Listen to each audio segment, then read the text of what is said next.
Iniciado por um judeu pobre chamado Jesus em uma província pouco relevante do Império Romano, o cristianismo em poucos anos conquistou o mundo e vem ao longo dos séculos com seu Deus morto, vencendo diversos panteões de deuses dos mais variados povos no vasto globo terrestre.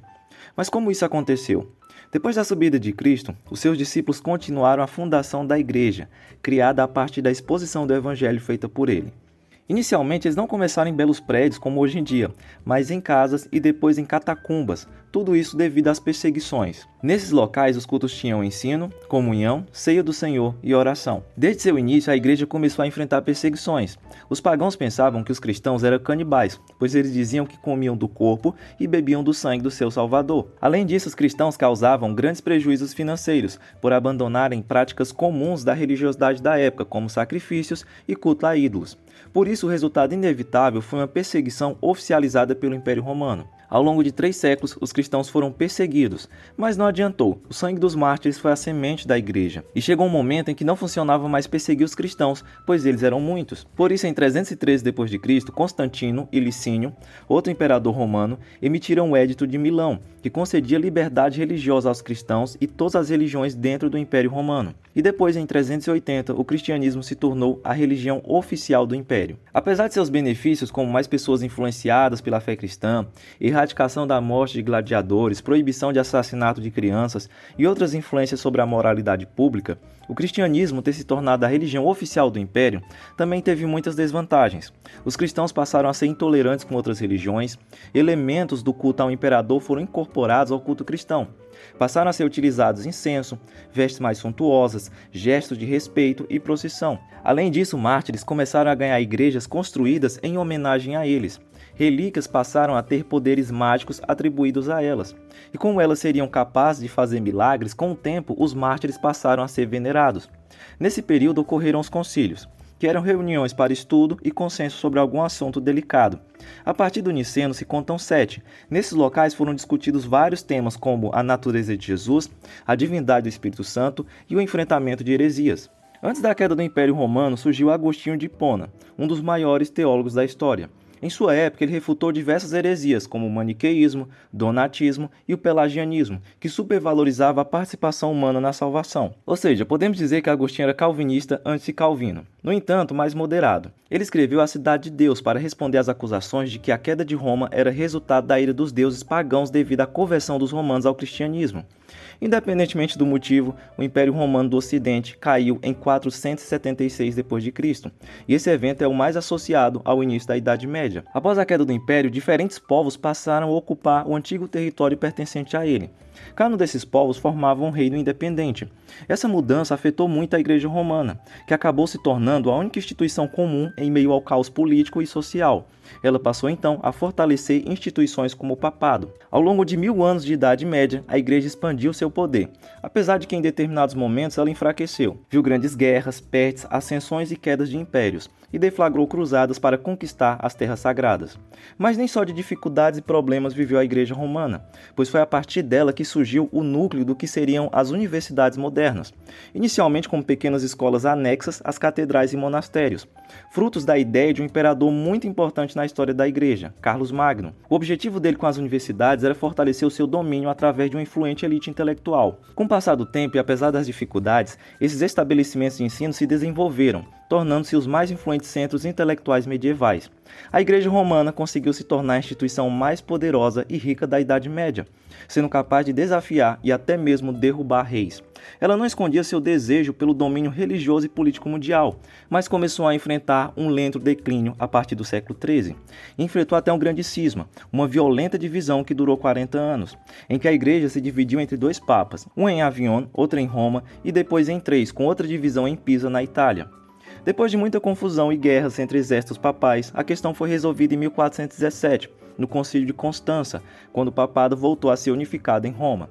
Mas os problemas da igreja não tinham terminado, eles estavam apenas começando. John Wycliffe, um sacerdote inglês, passou a pregar pelo retorno da igreja à pobreza como nos tempos de Cristo. Ele apontou os erros dos padres, bispos e religiosos que viviam luxuosamente às custas do povo. Depois ele foi além e condenou o dogma do purgatório, o uso de relíquias, as romarias, a venda de indulgências e o ensino da infabilidade papal. Wycliffe valorizava a centralidade da Bíblia, por isso organizou um projeto de tradução em 1380. Depois da sua morte, a Igreja Católica não ficou nada satisfeita com o que ele tinha promovido e 40 anos depois suas relíquias foram exumadas e queimadas como um ato simbólico de condenação de suas ideias. Porém, mais ou menos na mesma época de Wycliffe, surgiu um padre na Boêmia chamado John Hus, que passou a incomodar as autoridades eclesiásticas da época. Ele defendia a Bíblia como regra de fé e prática, e por isso, a partir da leitura de Romanos, ele chegou à conclusão de que somente pela fé o pecador é justificado, não por obras, nem penitências, ou qualquer outro meio que não a graça de Deus. Não bastasse isso, Hus defendia o sacerdócio universal dos crentes. Na visão dele, qualquer pessoa poderia orar diretamente a Deus, o Pai, sem a mediação sacramental e eclesial.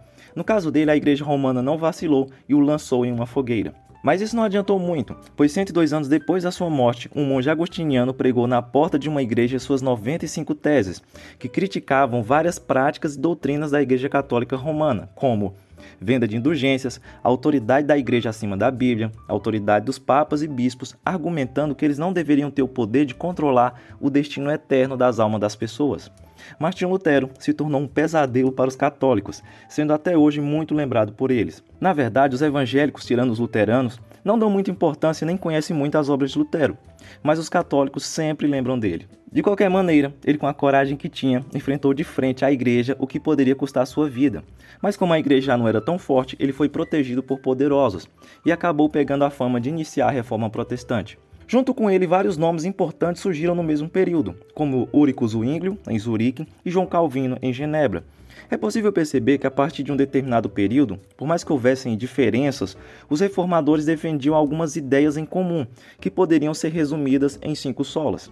É importante dizer que elas não foram criadas por uma única pessoa, mas emergiram como uma síntese de doutrinas e ênfases dos reformadores protestantes do século XVI. Primeira, somente a Escritura. Defendia que a Bíblia é a única autoridade final em matéria de fé e prática cristã. Só ela deve ser a base de toda doutrina e autoridade.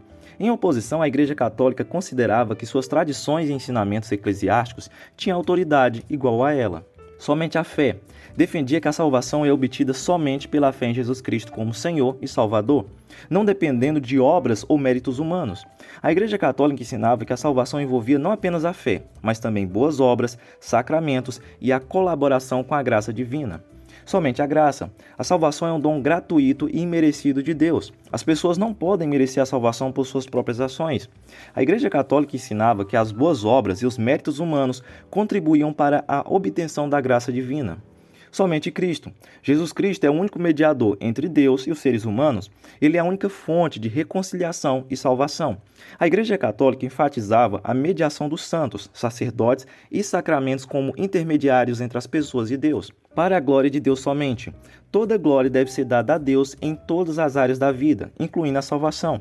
A Igreja Católica, em algumas práticas, parecia permitir que a glória fosse distribuída a santos, líderes eclesiásticos e até mesmo a si mesma. Apesar de concordarem em muitos assuntos contra a Igreja Católica, os reformadores, por terem como autoridade máxima a Bíblia, não chegaram a concordar em algumas questões. Lutero e Zwinglio, por exemplo, tiveram discordância teológica significativa em relação à doutrina da ceia do Senhor. Foi uma das divisões mais importantes dentro da reforma protestante.